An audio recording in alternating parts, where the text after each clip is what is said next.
Amém. Domingo passado eu estive falando a respeito da Tessalônica como uma igreja modelo. Os 9 pontos em que Tessalônica se destacava como uma igreja modelo. Depois vocês ouçam lá no Metalcast o que foi falado a respeito disso. Ok? Continuando então em Tessalonicenses, como vocês podem perceber, eu voltei com o velho hábito de fazer pregação expositiva. Então, eu vou estar falando sobre a carta de Paulo aos Tessalonicenses durante os domingos que vierem, até terminarmos ela. Hoje, o título disso que eu vou falar é Discernindo o Evangelho em meio aos Evangelhos. Por que eu falo discernindo o Evangelho em meio aos Evangelhos? Porque tem tanto Evangelho hoje por aí que está complicado saber qual que está certo, né? Quando a gente fala de Evangelho, que Evangelho que nós estamos falando? Que Evangelho que a comunidade Gólgota anuncia? Que Evangelho que as demais outras, que eu não preciso falar o endereço, anunciam? Do que nós estamos falando? Quando a gente vai para a mídia, que evangelho está sendo anunciado na mídia? Quando a gente vai para uma igreja, que evangelho esta igreja está anunciando? Então, quero falar sobre algumas coisas nessa carta que, para mim, são coisas que apontam para um genuíno evangelho. Ok? Como é que você consegue discernir se aquilo que está sendo dito é de fato o evangelho ou não é o evangelho? Então, algumas coisas que a gente vai falar nessa noite nos ajudam a perceber um genuíno evangelho de um falso evangelho. E aí é o seguinte, se a carapuça servir, não sou eu que estou colocando, mas é o evangelho que está colocando. Amém? Senhor Deus, eu quero colocar diante do Senhor a palavra nessa noite, e eu quero pedir graça e misericórdia mais uma vez sobre nossas vidas, Senhor. Graça e misericórdia para compreender o Teu Evangelho, a Tua Palavra, que ela venha falar no nosso espírito, no nosso coração mesmo nessa noite, Senhor. Abra o nosso entendimento, Senhor, porque nós precisamos de entendimento para compreender a Tua Palavra. Para a glória do Teu nome, Jesus, eu oro. Amém. Então, lendo lá, 1 Tessalonicenses capítulo 2, todo ele. Irmãos, vocês mesmos sabem que a visita que lhes fizemos não foi inútil. Apesar de termos sido maltratados e insultados em Filipos, como vocês sabem, com a ajuda de nosso Deus, tivemos coragem de anunciar-lhes o Evangelho de Deus em meio a muita luta. Pois nossa exortação não tem origem no erro, nem em motivos impuros, nem temos intenção de enganá-los. Ao contrário, como homens aprovados por Deus para nos confiar o Evangelho, não falamos para agradar pessoas, mas a Deus que prova o nosso coração. Vocês bem sabem que a nossa palavra nunca foi de bajulação, nem de pretexto para ganância. Deus é testemunha. Nem buscamos reconhecimento humano, quer de vocês, quer de outros. Embora, como apóstolos de Cristo, pudéssemos ter sido um peso, fomos bondosos quando estávamos entre vocês, como uma mãe que cuida dos próprios filhos. Sentindo assim tanta afeição por vocês, decidimos dar-lhes não somente o Evangelho de Deus, mas também a nossa própria vida, porque vocês se tornaram muito amados por nós. Irmãos, certamente vocês se lembram do nosso trabalho esgotante e da nossa fadiga. Trabalhamos noite e dia para não sermos pesados a ninguém, enquanto lhes pregávamos o Evangelho de Deus. Tanto vocês como Deus são testemunhas de como nos portamos de maneira justa e santa, justa e irrepreensível entre vocês, os que creem. Pois vocês sabem que tratamos cada um como um pai trata seus filhos, exortando, consolando e dando testemunho para que vocês vivam de maneira digna de Deus, que os chamou para o seu reino e glória. Também agradecemos a Deus sem cessar o fato de que Ao receberem de nossa parte a palavra de Deus, vocês a aceitaram, não como a palavra de homens, mas conforme ela verdadeiramente é, como a palavra de Deus, que atua com eficácia em vocês, os que creem. Porque vocês, irmãos, tornaram-se imitadores das igrejas de Deus em Cristo Jesus, que estão na Judéia.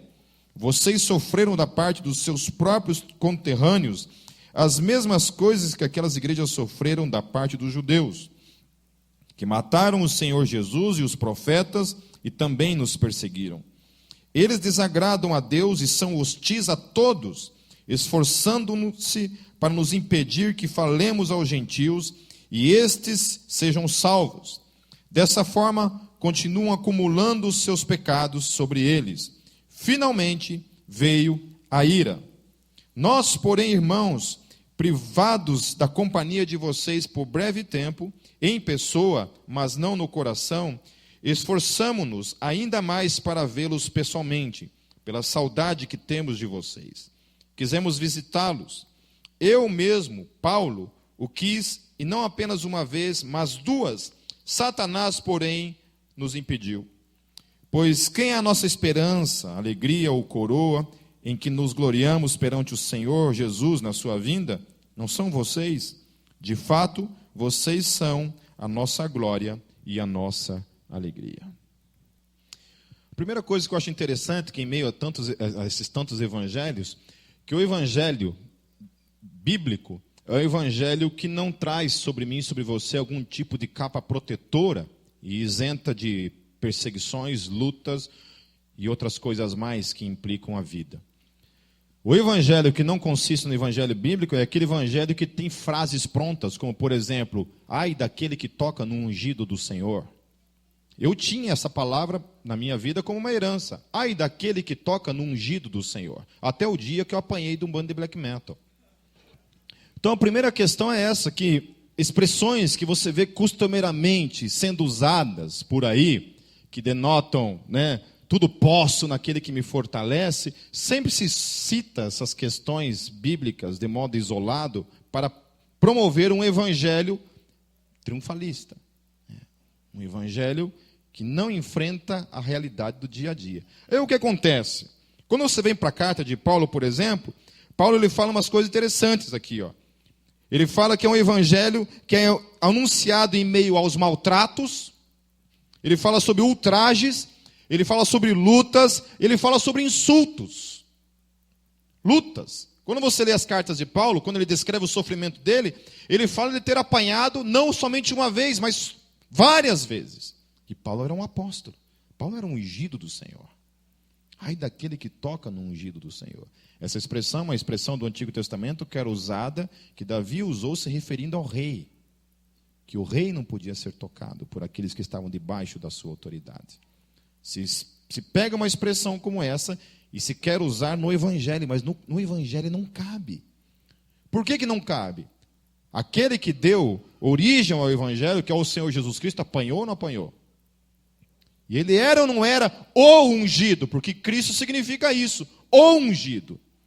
Jesus, por excelência, foi o ungido e apanhou mais que todos nós juntos. Talvez nunca vamos apanhar na nossa vida. Todas as nossas mães juntas não bateram em nós o tanto que Jesus apanhou naquelas poucas horas que estavam ali. E olha que eu apanhei muito, viu, gente? Eu apanhava umas 3 vezes por dia. Tinha hora que minha mãe, eu passava perto dessa e me batia. Só para garantir. Tipo aqui, não sei porque eu estou batendo em você, mas você sabe que está apanhando. É uma coisa assim. Nossa, como eu apanhava. Sério. Como eu apanhei na minha vida. Meu pai me bateu em mim umas 2 vezes só.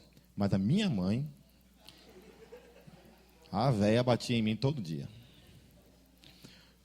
E olha só, para vocês verem como a vida foi pesadinha comigo.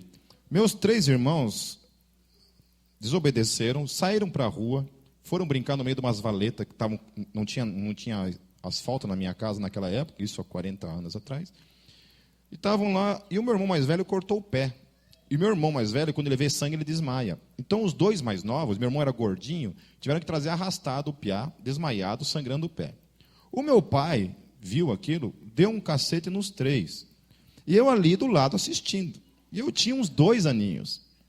A moral da história é que meu pai bateu nos três, olhou para mim, vai você também. E me pegou pelas pernas,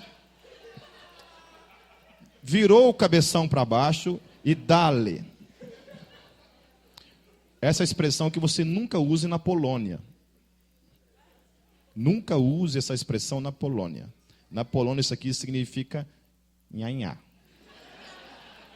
Jamais use essa expressão na Polônia. Então aqui... Mas a moral da história é que é assim, eu apanhava... Estou estressada, vem cá, filho. Pau. Eu apanhava. Então, o evangelho é mais ou menos parecido comigo, assim. O evangelho, ele nasce dessa proposta. Ele não nasce num conto de fadas bonito, isento de lutas, isento de problemas. Não, ele é realista. Ele existe, ele está aí, mas em nenhum momento ele engana a gente. Ele não traz esses chavões, o ungido do Senhor ninguém toca. Não, o ungido do Senhor apanha mais que todo mundo. Esse é o slogan do evangelho genuíno. Amém? O problema é que, por mais que a gente leia isso aqui dezenas de vezes, entenda, isso aqui entre na nossa mente, a gente entenda ele de maneira racional, a praticidade disso é o problema. Porque a gente vive o dia a dia de modo triunfalista. A gente está tão enraizado desse evangelho que não é o evangelho, a gente está tão acostumado a ouvir esses chavões, adesivos em carro, né? Não sou o dono do mundo, mas sou filho do dono. O adesivinho Jaguar, que não serve para nada isso aí. Né? Para que fazer um troço como esse? Sou filho do dono.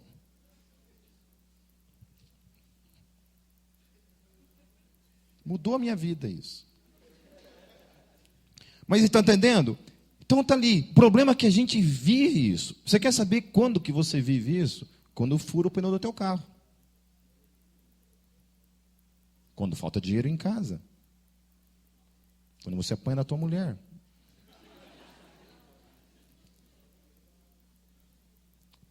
Quando você fica doente. Quando a gente dá aquela dedada na quina da cama. Não é verdade? Aí a gente, de alguma forma, o triunfalismo, ele aponta em nós. Ele vem assim, mas por que Deus? Não é essa pergunta que a gente faz. Por que Deus, eu sendo teu filho, selado pelo Espírito Santo, mais do que vencedor, estou passando por isso? O evangelho errado. O evangelho errado, enraizado na minha e na tua mente. Você lê o evangelho, você lê as cartas de Paulo, Paulo o tempo todo ele fala das perseguições, das lutas, de tudo que ele passa, e você não vê a Paulo abrindo a boca reclamando de nada. Eu recebo e-mails semanais de pessoas reclamando da vida, porque a vida está difícil. Sério, está difícil. E você quer saber para quem que está difícil? Para exatamente 100% das pessoas que habitam esse planeta. Todo mundo na face da terra sofre. Todo mundo, fala assim, repita comigo. Todo mundo no planeta Terra sofre. Aleluia. Uns sofrem mais, outros sofrem menos. Mas todos nós sofremos nesse mundo. Todos nós temos lutas, dificuldades. Esse é o evangelho. Então é o evangelho que não faz falsas promessas. É o evangelho que já começa anunciando assim, olha, assim, ó. Tá aqui, ó. Esse evangelho foi anunciado no meio de vocês, mas a gente, enquanto anunciante do evangelho, a gente, enquanto estava lá pregando para vocês, indo ao encontro de vocês, fazendo o nosso ministério acontecer, em obediência a Deus, tudo isso estava acontecendo debaixo de ultrajes, luta, sofrimento, perseguições, o tempo todo. O tempo todo. Então não há ninguém sendo enganado ali. Aqueles homens eram homens. Forjados pelo fogo. Outra coisa também é que o evangelho genuíno, ele é sem engano, sem impureza. Amém? Lá no versículo 3 fala isso. Esse evangelho que não tem egoísmo nele, é um evangelho que visa a glória do rei. Ele não trata com questões de impureza, né? Ele é justo, ele é puro nisso. Quando eu vejo alguns caras que eu não vou pronunciar o nome, fazendo questões aí na televisão, falando coisas em nome do evangelho, você sente ali. Você sente o que está acontecendo ali, né? Uma vez um desses camaradas falou assim, a respeito de fé, e eu achei muito interessante o que ele falou. Ele falou assim, que fé que não se pratica atrofia. Amém? Glória a Deus. Quando ele falou isso, eu parei para ouvi-lo. Falei, opa, isso é uma verdade. Eu estava na casa de uma pessoa lá em Foz do Iguaçu, estava a televisão ligada no programa do camarada, eu passei, ele falou essa frase. Eu fui, voltei, sentei para ouvir. Falei, eu quero ouvir que ele vai... A conclusão disso. Fé que não se pratica atrofia. É verdade. Vamos ver, continue. Por isso, hoje, dê um passo de fé. Não deixe sua fé atrofiar. E coloque a sua fé em praticidade hoje. Dê tudo que você tem na tua carteira. Seu vale transporte, seu cheque, a gente aceita tudo. Impureza, ganância, engano, mentira. É isso aí. O outro aspecto de um genuíno evangelho, e quando eu olho para isso tudo, eu acho interessante, porque o evangelho foi confiado a quem? A homens e mulheres. Amém? Confiado por um Deus que nos conhece melhor do que nós mesmos. Amém? Então, o que é interessante nesse evangelho também, é que é um evangelho que conhece aquele a quem está sido confiado. Amém? Em nenhum momento o evangelho, ele tem algum tipo de ilusão para comigo e para com você. O evangelho, ele olha para mim e para você, o evangelho que é trazido para mim e para você da parte de Deus, ele olha para mim e para você e ele confia que você é a pessoa que pode continuar a propagação dele. Deus olhou para mim e para você e ele falou assim, eu confio em você, o evangelho. Ele entrega na minha mão e na tua mão o evangelho. Então lá no versículo 4, Paulo vai falar algumas coisas interessantes relacionadas a isso. Desse verdadeiro evangelho, ele fala assim, primeira coisa, é que foi Deus que nos aprovou para isso. Lá no versículo 4. Depois ele fala que uma característica desse evangelho é que ele não visa agradar aos homens. O evangelho não é para ser agradável para as pessoas. Jesus, em muitos momentos, quando ele estava falando, as pessoas pegaram em pedras para o apedrejar. E o que ele fez? Saiu do meio das pessoas. Ele podia dizer, eu sou filho do rei. Não sou dono do mundo, mas sou filho do dono. Ele podia dizer, tudo posso naquele que me fortalece. Manda as pedras aí que eu vou suportá-las. Não, Jesus foi inteligente. O que ele fez? Picou a mula. Simples. Inteligência. O guitarrista de uma banda de death metal cristã, da cidade de Londrina, baseado nos chavões gospel, foi num show de black metal. Levou um cacete. Apostatou na fé. Literalmente. Virou pagodeiro. De verdade. Apostatou 2 vezes. Apostatou da fé e apostatou do true metal. Então, ela não visa agradar aos homens. No versículo 5, ele fala outra coisa. Ele não existe para bajular as pessoas. Eu já li livros sobre pregação, falando, não, que as pessoas já têm suas vidas, poxa, a vida já é difícil, a pessoa a semana inteira, ela está lá sendo oprimida pelo trabalho, pela vida, pela esposa, pela sogra, a semana inteira já está vivendo esse sofrimento, chega na igreja, o pastor desce porrete neles mais ainda. Não, culto é para você chegar e o pastor tem que bajular vocês, encher o ego de vocês. A outra coisa, no versículo 5, ele fala assim, ele não visa a ganância. Não visa a ganância.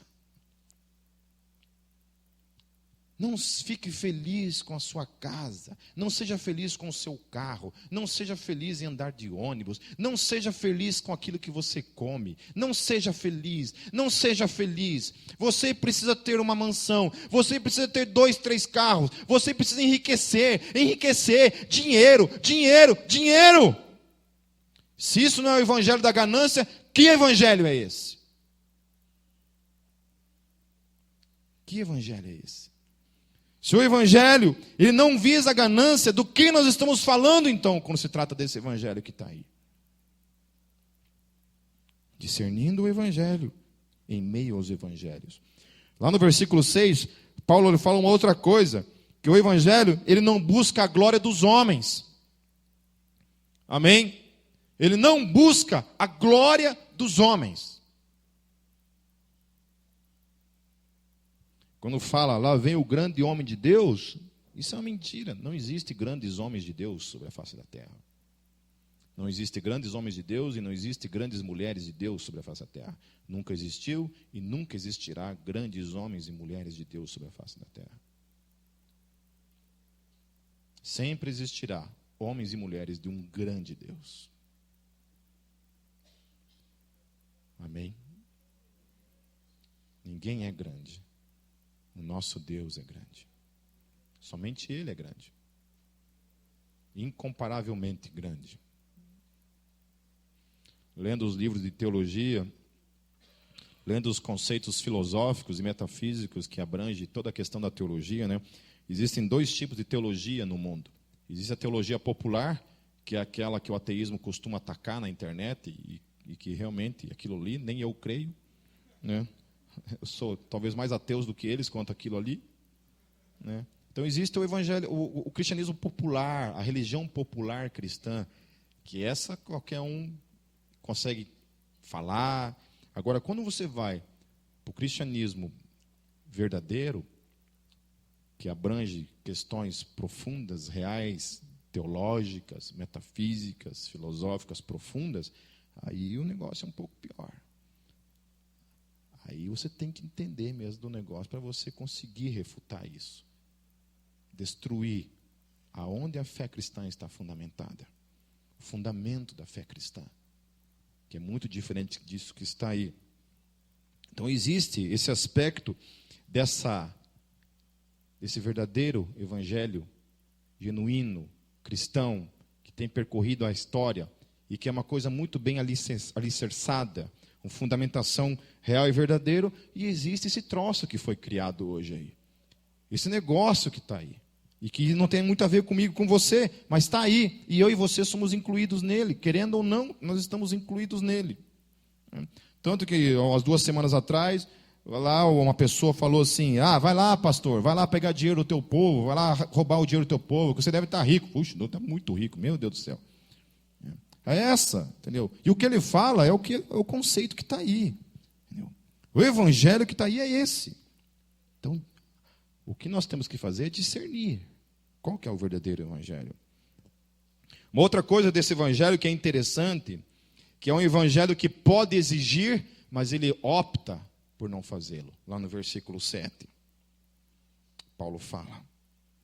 Ele fala assim, mesmo que eu pudesse exigir de vocês, eu não faço. Eu opto para que as coisas aconteçam por meio do amor. Ele está falando de sustento. Ele está falando sobre sustento. Ele, como apóstolo, ele está falando que ele podia chegar na igreja e ele podia exigir. Ele podia dizer para a igreja, olha, vocês são obrigados a me sustentar como apóstolo. Paulo está falando isso, lá no versículo 7. Eu podia exigir de vocês, mas não o faço. E Paulo está ensinando um princípio ali. Qual é o princípio que ele está ensinando ali? Que aqueles que vivem do evangelho devem ser sustentados pela igreja. Esse é o princípio que ele está ensinando ali. Novo Testamento. Quando você vai lá para o Antigo Testamento, você vê que quando os anjos aparecem, por exemplo, o que acontecia quando um anjo aparecia? Primeira coisa que eles faziam, né? Saudavam, tal, um momento de adoração ali e tal. E depois o que eles faziam? Saíam correndo fazer o quê? Fazer o quê? Comida. Sustentar. Esses caras estão com fome. Não é só sugar. Fala, anjo, entrega a profecia aí e vaza. Não. Eles faziam os anjos se assentarem, preparavam uma mesa para os anjos e serviam os anjos. Aí vem Deus e coloca os levitas como aqueles que deviam ser sustentados por todas as 11 tribos de Israel. Das 12 tribos, 11 iam trabalhar e uma ia ser sustentada pelas outras 11. Uma ia trabalhar exclusivamente para o templo e as outras 11 iam trabalhar e sustentar aquela que seria em período integral para o templo. Paulo vem e ensina o mesmo princípio. Fala, olha, eu como apóstolo poderia obrigar vocês a isso, mas não o faço. O evangelho, ele não obriga. Ele opta, por mais que ele possa. Paulo falou que ele podia, mas ele opta por não fazê-lo. Pelo contrário, ele fala assim, que ele trabalhava dia e noite ao ponto de ficar fadigado. Paulo ficava cansado. Eu já vivi isso um tempo na minha vida. O que era isso? Trabalhar no meio secular, de noite, ir para a igreja, ficar servindo a igreja até 1h, 2h da madrugada, porque o povo era assim, terminava o culto, ia para a minha casa, ficava até 1, 2h da madrugada. No outro dia, 7h da manhã, já tinha gente na minha casa. Aí eu saía a trabalhar. De noite, mesma coisa, assim. Anos da minha vida foi assim. Até que, graças a Deus, eu fui morar bem longe. Lá em Pinhais. Aí lá é assim. Igreja é tipo sogra. Você não pode morar muito perto para que ela não vá a pé. E não pode morar muito longe para que não vá de mala. Para ficar uma semana na tua casa. Então, graças a Deus, eu moro lá em Pinhais, que dá para ir de ônibus, mas não precisa, vai lá, fica 2 horinhas e vaza. Antes não, era toda hora. Toda hora, em todos os momentos que vocês imaginam.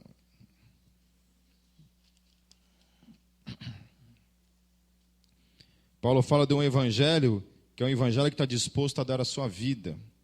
Paulo fala no versículo 8. No versículo 12, Paulo fala de um evangelho que tem 3 áreas de atuação, por exemplo. Por que um evangelho ele é genuíno?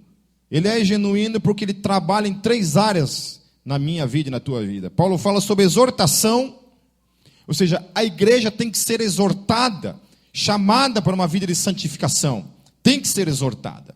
A igreja precisa receber exortação, mas também Paulo fala sobre consolo. Não é só cinta. Tem hora que a igreja tem que receber consolo. E Paulo fala sobre uma outra coisa, admoestação. A igreja precisa ter testemunho, visão. A igreja precisa receber essas 3 coisas. O que está errado, o consolo e direção. Amém? Eu conheço pastores que não têm coragem de exortar a igreja. Toda a pregação dele é papinha. Ele não confronta a igreja. Não fala. Em nenhum momento.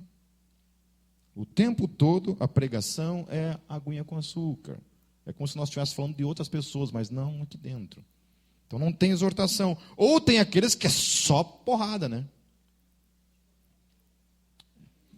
Tipo eu, assim? Pode ser. Pode ser. Me senti mal agora. Eu achando que eu era bonzinho.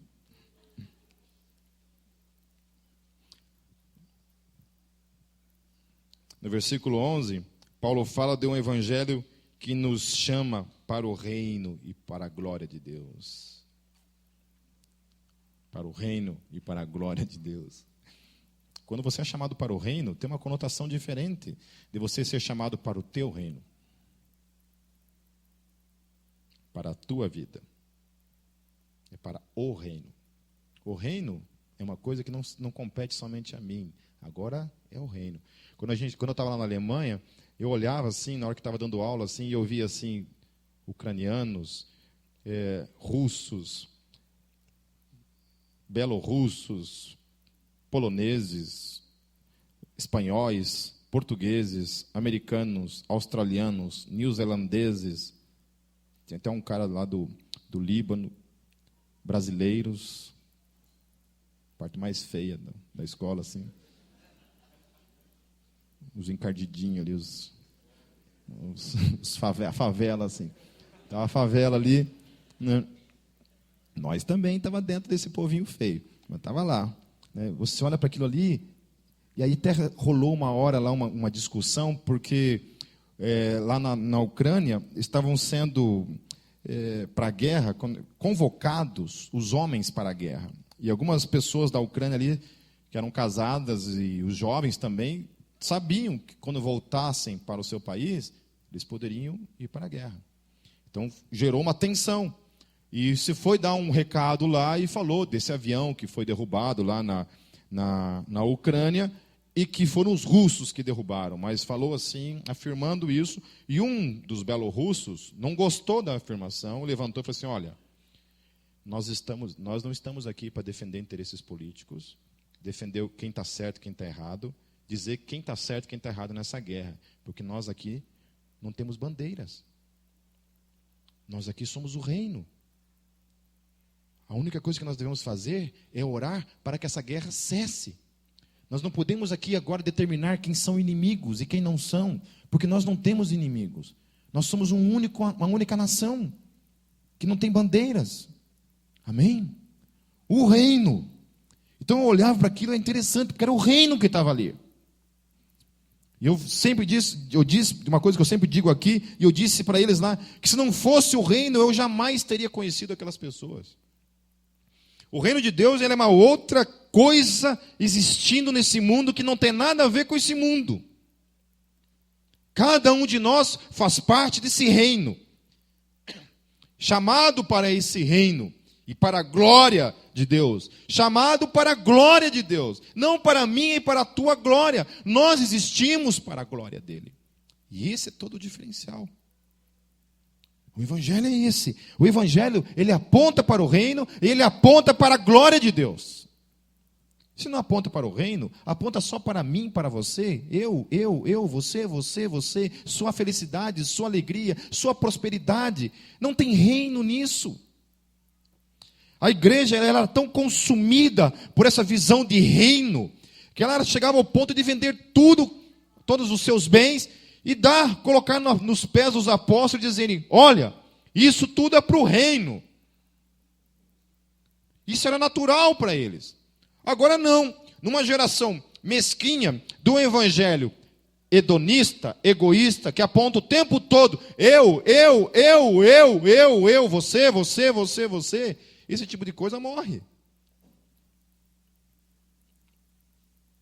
Não é isso que está acontecendo? As pessoas cada vez mais vivendo um evangelho isolado. Agora tem esse movimento sem igreja aí, né? Que é pior ainda. Porque agora nem igreja quer ser mais. Quem dirá reino? Não quero mais nem ser igreja. Eu só quero ser igreja na minha casa. Não quero ser reino.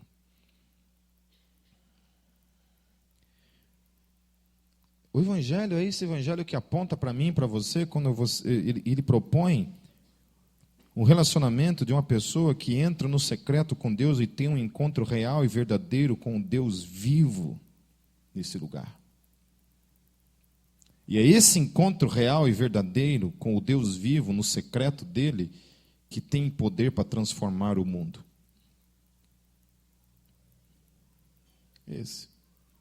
Há 24 anos atrás, o evangelho entrou na minha vida.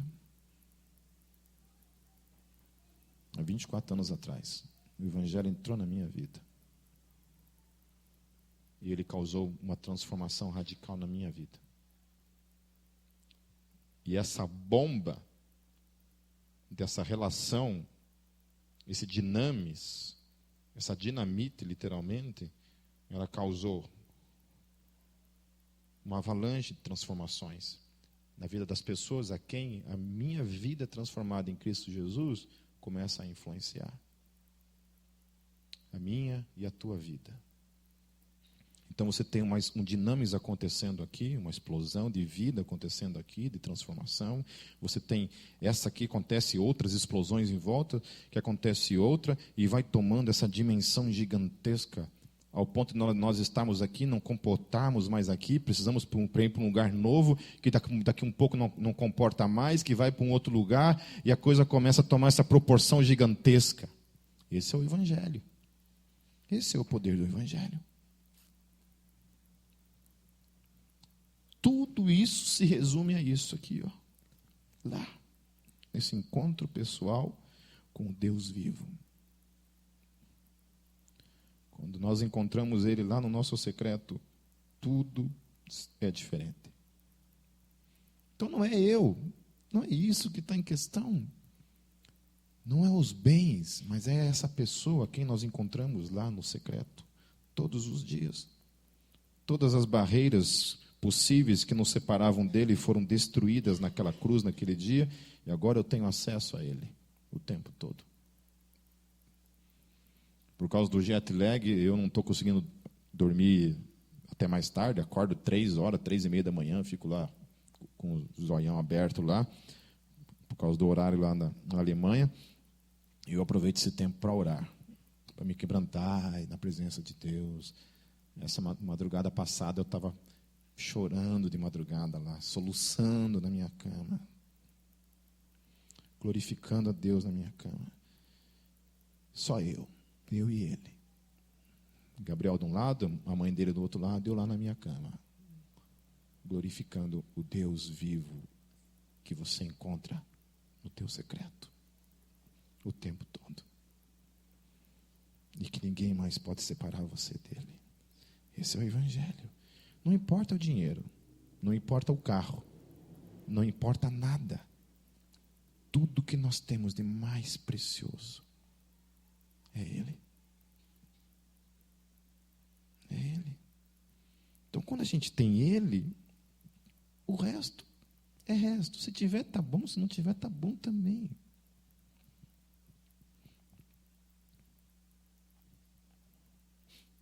Amém. Uma outra coisa também, que Paulo fala no versículo 13, Paulo ele fala de um evangelho que opera eficazmente na vida daquele que crê. Então, se um dia eu e você conhecemos um verdadeiro evangelho, o verdadeiro evangelho é o evangelho que transforma aquele que crê. Senão não é evangelho. Se é o evangelho que você saiu de lá e você continua a mesma coisa, não é evangelho. Não é evangelho. O evangelho é aquele que transforma. Paulo fala isso. O evangelho que opera eficazmente naquele que crê. Daí ele fala sobre uma coisa interessante, que o evangelho ele deve gerar naquele que crê perseverança. Lá no versículo 14 e 16.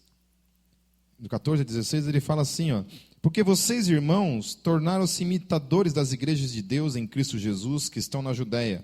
Olha só, vocês sofreram da parte dos seus próprios conterrâneos as mesmas coisas que aquelas igrejas sofreram da parte dos judeus, que mataram o Senhor Jesus e os profetas e também nos perseguiram. Eles desagradam a Deus e são hostis a todos, esforçando-se para nos impedir que falemos aos gentios e estes sejam salvos dessa forma. Continuam acumulando os seus pecados, sobre eles finalmente veio a ira. Então é o evangelho que traz transformação, mas também traz perseverança. Amém? Quem vive que nem palanque banhado, que não conhece perseverança, que não persevera nas coisas que Deus te coloca na mão, tem que começar a questionar que tipo de evangelho, afinal, nós cremos. Que tipo de evangelho é esse que está em mim e que não é capaz de perseverar, não é capaz de continuar, meio às lutas, aos sofrimentos, às perseguições? Paulo está falando que aquela igreja está sofrendo as mesmas coisas que as demais igrejas, mas eles estavam lá, perseverando, continuando, indo em frente. Amém? Outra coisa nesse evangelho, no versículo 18, ele fala assim que é um evangelho que discerne o verdadeiro inimigo, Satanás. Paulo fala, olha, 2 vezes, 3 vezes eu quis ir vê-los. É 2 ou 3? 2.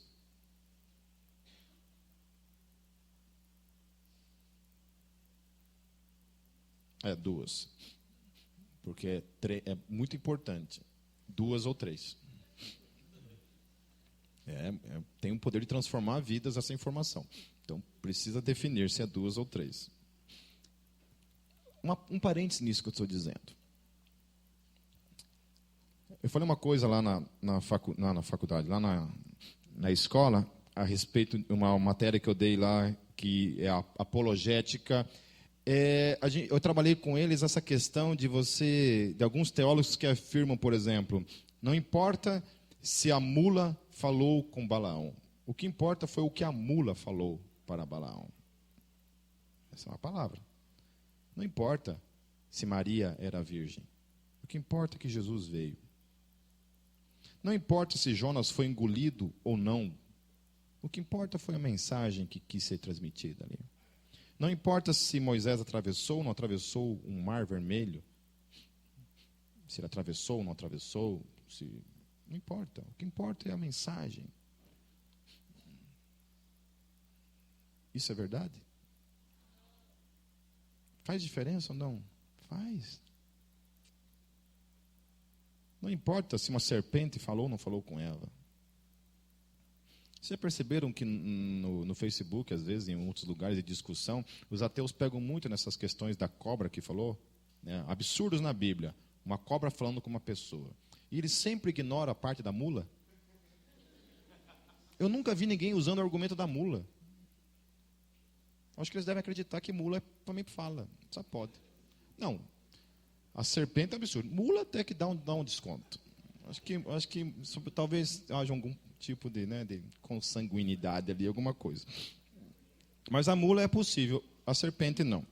Então, por que eu estou falando isso? Porque o 2 ou 3 é diferença? É.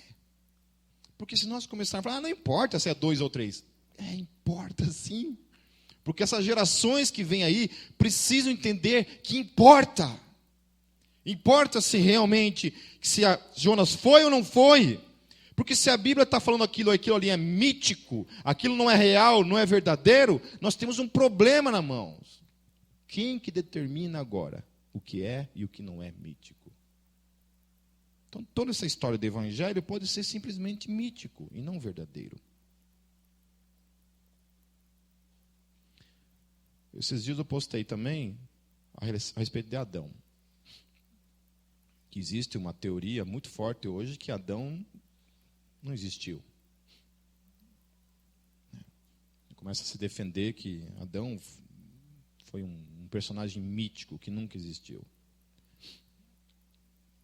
Faz diferença Adão ter existido ou não? Lógico que faz. Se Adão não existiu, toda a doutrina da origem do pecado deixa de existir. De onde vem o pecado? O pecado foi um processo da evolução? Ou houve realmente um momento na história da humanidade em que um ser humano chamado Adão trouxe isso para esse mundo? Faz. Quando você vai lá para as cartas de Paulo, Paulo não negocia isso. Paulo fala o tempo todo, Adão. Paulo não trata isso como uma questão mítica. Na genealogia de Jesus, em Lucas, o autor de Lucas, ele vai caminhando ali na genealogia até chegar em Adão. Ponto. Para o povo de Israel, Adão foi uma pessoa que existiu no tempo e na história. Como que isso se encaixa na teoria da evolução? Não sei. C.S. Lewis tem lá as suas teorias a respeito disso. Que houve um momento na evolução humana em que o homem teve consciência de si. A consciência, então, é um processo da evolução humana. A consciência. Aquele ser ali, primata, foi Indo, até o momento em que ele teve consciência. Nesse momento que ele teve consciência, ele se tornou esse ser consciente de si, essa alma que estava ali. E ali, então, ele teve essa capacidade de discernir as coisas. Eu não acredito nisso. Não acredito nisso. Para mim, Adão foi um cara criado do barro mesmo. Sopradinho. Eis-me aqui, estou vivo, Senhor. Pô, é aquilo ali para mim. O dia que conseguirem fazer o impossível, criar uma máquina de voltar no tempo, para a gente voltar lá no Éden e ver, era de barro mesmo. Não era? Aí eu deixo de acreditar. Mas até lá, caminho dentro disso. Então, voltando no versículo 18, Paulo ele discerne o verdadeiro inimigo. Nossa, eu dei uma volta do caramba, mas voltando aqui. No versículo 18, Paulo ele discerne o inimigo. Ele fala, 2 vezes eu não pude ir com vocês, por causa de quem? De Satanás. Então assim, como eu falei domingo passado, volto a falar, obviamente que tudo na vida não é o diabo. Não é isso que eu estou dizendo.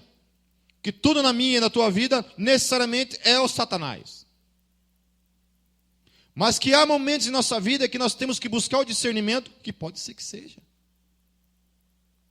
Já teve momentos na minha vida lá dentro de casa, assim, no casamento, ali dentro de casa, que a gente começou a sentir uma coisa estranha. Era briga o tempo todo, era estresse com o filho, era estresse com pessoas, o tempo todo aquela coisa. E que eu, como cabeça, literalmente, de casa, 2 vezes, eu, o cabeça de casa, tive que tomar um posicionamento no mundo espiritual e falar, Satanás, eu te repreendo em nome de Jesus.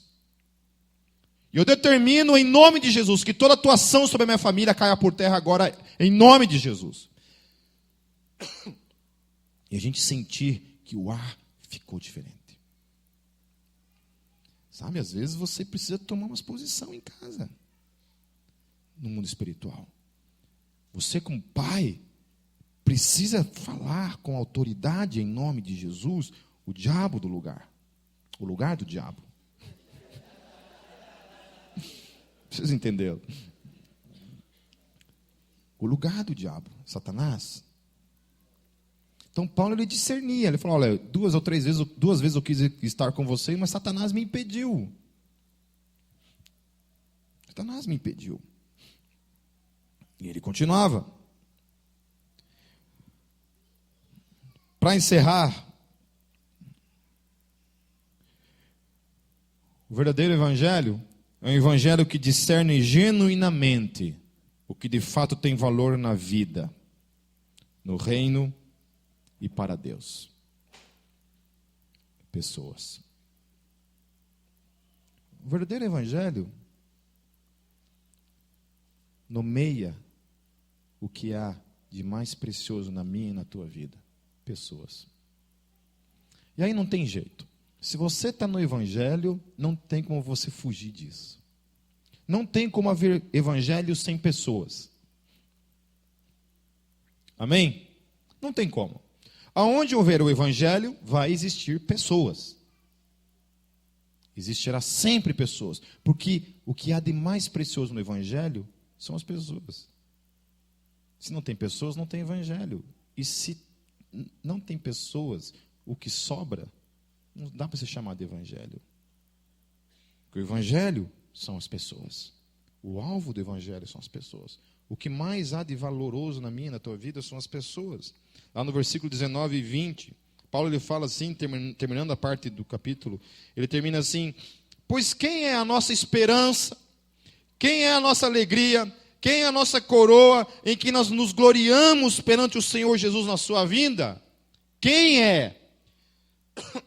Quem é a nossa esperança, a nossa alegria e a nossa coroa? Quem são? As pessoas. As pessoas. Não adianta. Por mais que eu não queira, um reino de Deus é composto por pessoas e a eternidade será composta por pessoas. Amém? Por que que as pessoas que não creem em Deus e não querem saber de Deus não serão salvas? Por que que todas essas pessoas irão para o inferno? O que que o Evangelho diz acerca disso? É uma questão bem óbvia para mim e para você. Qual é o cerne do Evangelho? A relação do ser humano com Deus. Por que que pessoas que não querem se relacionar com Deus vão querer passar a eternidade com esse cara? Que elas não querem ter um relacionamento. Pessoas. Então, assim, se eu não amo pessoas, eu não amo a Deus. Se eu não amo pessoas, isso aqui não está incluso no pacote. Esse pacote aqui só está incluso para quem ama pessoas. E tem que ser pessoas. Pessoas é o desafio da minha e da tua vida. Amar pessoas. E Paulo fala, gente, aí que está a glória. São as pessoas. E Paulo não fala a respeito de como tem que ser essas pessoas. Ele só fala isso, que a nossa esperança, a nossa alegria e a nossa coroa são as pessoas. E está ligado à vinda de Jesus isso. Ele fala assim que vocês são a nossa alegria. Ele fala quando o rei voltar. Eu fico pensando assim, quando nós entrarmos na eternidade, e eu vou repetir isso novamente, eu já falei outras vezes, vou falar novamente, acerca de um ditado, de uma religião popular que se tem por aí, de que no céu, na eternidade, nós não lembraremos de absolutamente nada do que houve aqui na terra, de que Deus vai fazer uma amnésia em cada um de nós, e nós estaremos na eternidade sem saber de nada do que aconteceu aqui. Você acorda um belo dia, depois que morreu, na presença do rei, e tudo o que você passou aqui foi esquecido. Aí você está lá na presença do rei, você não lembra que você um dia creu nele, você não lembra que um dia ele morreu numa cruz por você, você não lembra que você um dia foi um pecador, você não lembra que você foi salvo por meio da graça dele, você não lembra da misericórdia dele, você não lembra da obra redentora que ele fez em sua vida aqui na terra, não lembra de nada, você está lá na presença dele, só, ponto. Isso faz sentido para mim e para você? Nenhum. E você não encontra em nenhum momento na Bíblia esse tipo de ensino. Agora imagine, você está lá na eternidade, e de repente você está lá, e do teu lado está uma pessoa que você pregou o evangelho lá no ônibus. Está um amigo do trabalho que você testemunhou acerca do evangelho. Está o teu irmão de sangue que você foi testemunha na vida dele. Está o teu professor da faculdade. Está um cara que um dia na internet lá, você foi lá e falou alguma coisa para ele. Vocês estão entendendo o que eu estou falando? Nós estamos falando de pessoas. Nós não vamos ter mais nada. O que nós teremos lá? Nada. O que será a minha e a tua coroa? Pessoas. É disso que nós estamos falando. Pessoas que chegarão e falarão assim para mim e para você, olha, um dia, talvez você nem lembre disso. Talvez você nem lembre disso. Mas um dia você escreveu uma frase lá no teu Facebook que mudou a minha vida. Um dia você cantou uma música que mudou a minha vida. Há mais ou menos uns 22 anos atrás, eu e o Celso, mais 2 caras, fomos tocar numa cidade vizinha de Foz do Iguaçu, chamada Santa Terezinha, numa escola. Escola de primeiro grau. 22 anos atrás. A gente não tinha nem nascido aqui, né? E nós tocamos de manhã, de tarde e à noite, nos 3 turnos. Nós tocamos algumas músicas e no final pregamos o evangelho. E tipo assim, para aquelas crianças e adolescentes ali, a gente era tipo um rockstar assim. Porque assim, terminava o show, eles vinham na frente pedir autógrafo para nós, né? Eu falei, autógrafo, né? Daí, como eu não ia dar autógrafo, não escrevi meu nome Volmir lá, porque daí ia acabar de vez. Eu só tinha tempo de escrever uma coisa para eles. Eu escrevi assim, porque se você confessar a Cristo com a sua boca e em teu coração você crer que Ele ressuscitou dos mortos, você será salvo. Porque Deus amou o mundo de tal maneira que deu o seu Filho único, para que todo aquele que nele crê nunca mais pereça, mas tenha a vida eterna. Só escrevia isso. Passou-se mais ou menos uns 10 anos depois, a Gólgota estava fazendo evangelismo em Foz do Iguaçu. Um cara chegou, me chamou assim: ô Pipo, tudo bom, né? Ô, tudo bom, beleza? Você não vai lembrar de mim, né? Falei: desculpa, não lembro mesmo, né? Falei assim: você lembra que há 10 anos vocês foram lá numa cidadezinha tocar? Falei: lembro, cara, lembro. Naquele dia, eu recebi Cristo na minha vida como Senhor e Salvador na minha vida. As pessoas são a nossa coroa. Quando a gente desiste do ministério, do reino, nós não estamos desistindo de ministério do reino. Nós estamos desistindo das pessoas. Por que vocês acham que eu estou aqui? Há 24 anos na fé, suportando todo tipo de relação possível. Boas, não tão boas. Ainda é por causa das pessoas. Não é por causa de cadeira, não é por causa disso aqui, não é por causa de microfone. É por causa de pessoas. Que é a coroa do reino. É a glória do reino. São as pessoas.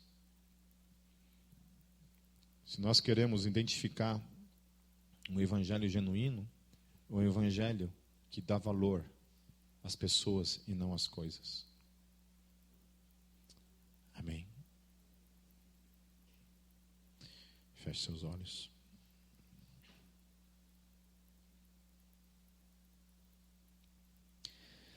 Senhor Jesus, quando o Senhor veio a esse mundo, o Senhor veio por causa de cada um de nós. Não havia outro interesse, Senhor, nesse mundo, a não ser cada um de nós.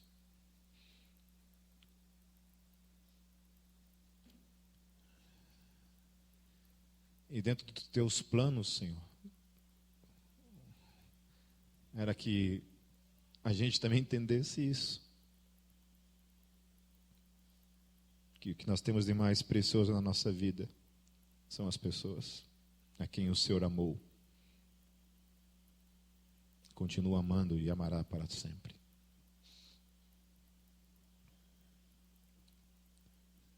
Deus nos ajude a discernir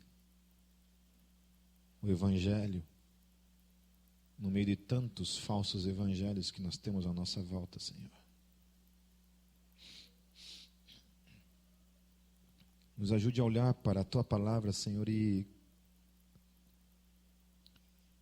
ter o discernimento das coisas, Senhor. Principalmente, Senhor, em definitivo, sermos libertos desse evangelho triunfalista, Senhor, que nos traz tantas crises, murmurações, desânimos. Nos ajude, Senhor. Porque quando nós olhamos para o genuíno evangelho, Senhor, o Teu evangelho, Senhor, ele nos inclui numa realidade de vida, Senhor, que implicam em que as coisas nem sempre dão certas. Um evangelho que implica também em luta, em alegria, em perseguição, mas em esperança, em desapontamento muitas vezes, mas também em coroa, em frutos. Que a gente possa entender, Senhor, que fazer parte do Teu reino sempre implicou na glória do Teu nome e nas pessoas. o grande desafio de amarmos as pessoas. Amarmos as pessoas, Senhor. Nos ajude, Senhor, porque sem o Senhor nós não podemos. Sem o Senhor nós somos as pessoas mais incapacitadas para essa tarefa. Mas por meio do Teu Espírito, que gera em cada um de nós a genuína mudança, nós podemos. Em Teu santo nome.